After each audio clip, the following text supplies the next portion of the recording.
Hey, David Taub here, co-creator of Next Level Guitar. Hope all is going well, and I hope your guitar journeys are going famously. And today, we're going to work on a lesson on how you can repeat and vary your licks to create melody and to use it for different launching points in your guitar solo. And we're going to be in the key of A minor, and always know, not just the key, but know the chords you're soloing over. And in this instance, it's very important too, because you're going to want to target certain notes or use certain scales over certain chords, right?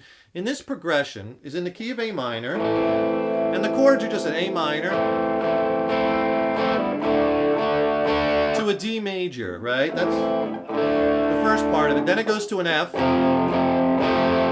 to an E. Let's just use a basic minor pentatonic and blues scale. We're going to create a bunch of licks based off the same motif and thread it over the track. So let's use that expanded minor pentatonic and blues scale in the key of A minor. If you don't know what it looks like this.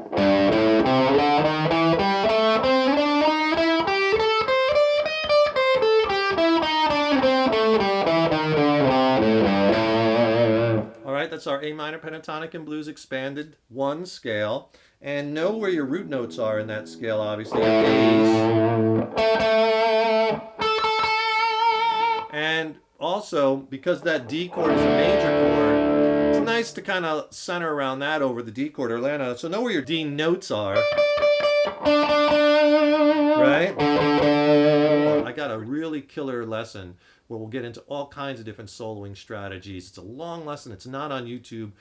It's awesome. Click on that link below. I'll send you that free video lesson and an ebook where I show you tons and tons of scales diagrammed out. We get into more soloing strategies, all kinds of killer stuff. It's a great ebook that you will use as a reference guide throughout your guitar journey. It's awesome. Check it out. So let's focus on this top position, or that box. So we're going to build a bunch of licks based off a bass lick. And this is a great device that you can use throughout your soloing when you want to create a melodic theme.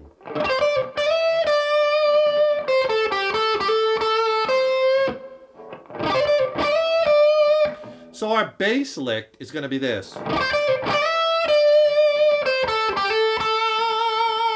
Okay, now notice all the notes I'm using is this.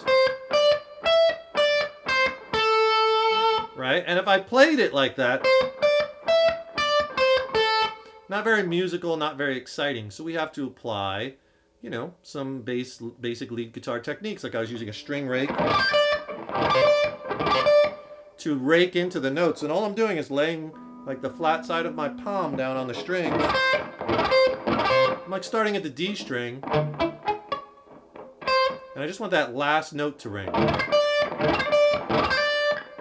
So I'm kind of getting a hammer between the 8th and the 10th fret.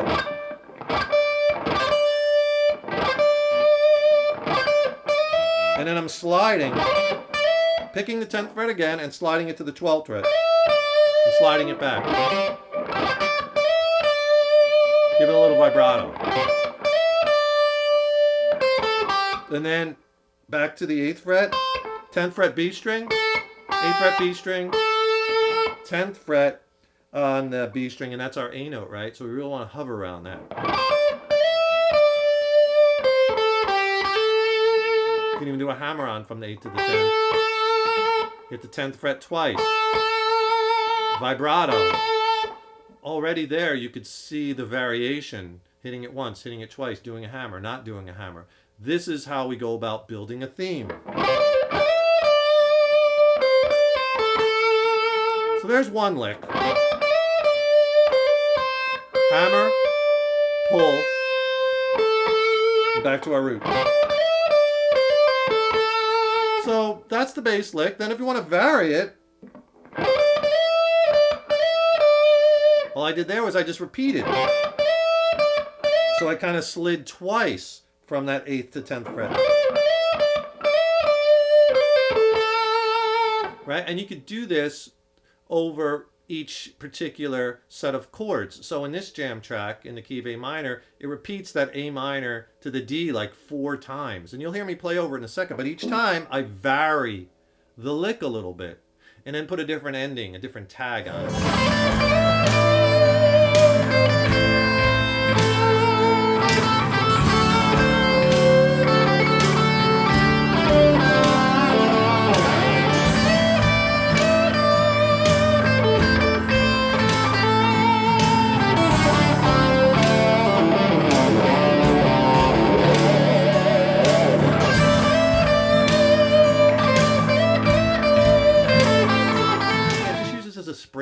get the ideas churning, right?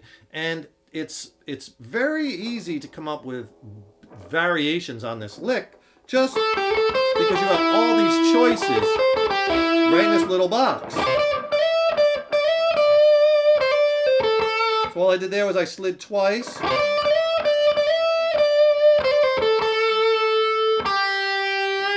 You can go back to that, back to the G note, 8th fret.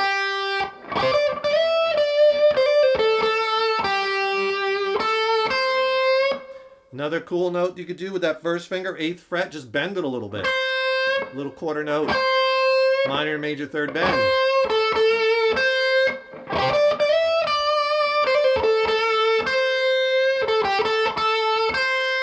And if you have a second, please subscribe to the channel. You know, subscribing to the channel really helps us to keep the content coming.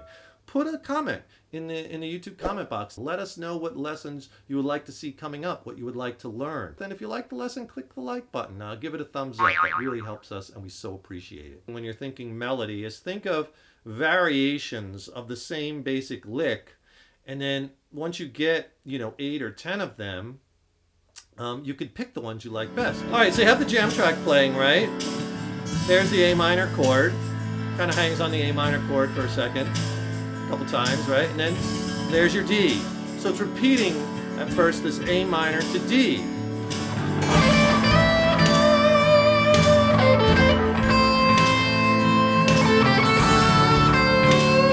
There's that first part of the lick. And there's the tag. Right here's the...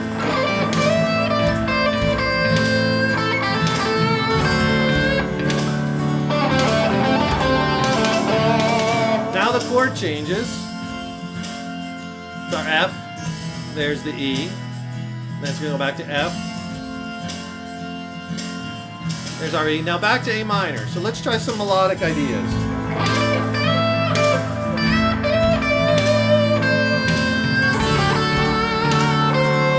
First part. Second part. Again.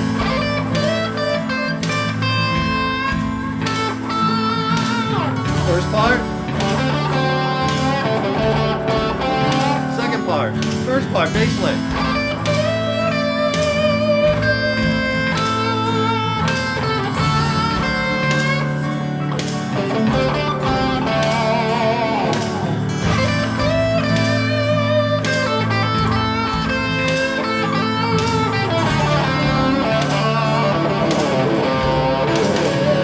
Now here comes the F.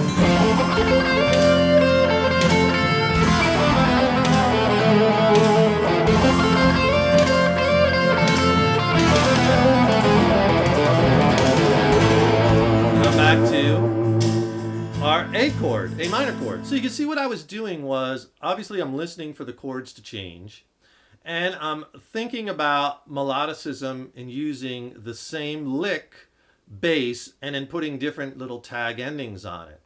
And then when the chords changed to that F chord, what I did was I played an F major arpeggio over that F chord, and then over the E, I actually did a little trick. I played A harmonic minor. Because again, that's that 5 major chord in a minor key. When you have a 5 major in a minor key, in this instance we have an E major over in an A minor progression, that's a great time to blast harmonic minor over that 5 chord. So I played A harmonic minor just over that E chord. I don't want to confuse you, I don't want to throw too much theory at you. Just want to get you playing lead guitar, having fun, right? Put on a jam track, especially one where they're staying on the same change 4 times and you could follow that. And, not one where the chords are changing really, really fast because you're not going to have time. I want you to kind of concentrate on coming up with the melodic idea and then varying it. So slow changing chords where they're staying on it for, 3-4 measures each is a good way to go about it. And then just get lost in it and have fun with it, right? So I hope you like this lesson. Please click the like button. Leave a comment below. Let me know what you'd like to see in coming lessons. And of course, subscribe to the channel. That really helps us keep the content coming. Thank you so much for tuning in over the years. So appreciate it. Remember this critical thing. Your guitar playing is an evolution. Take care. Keep on rocking.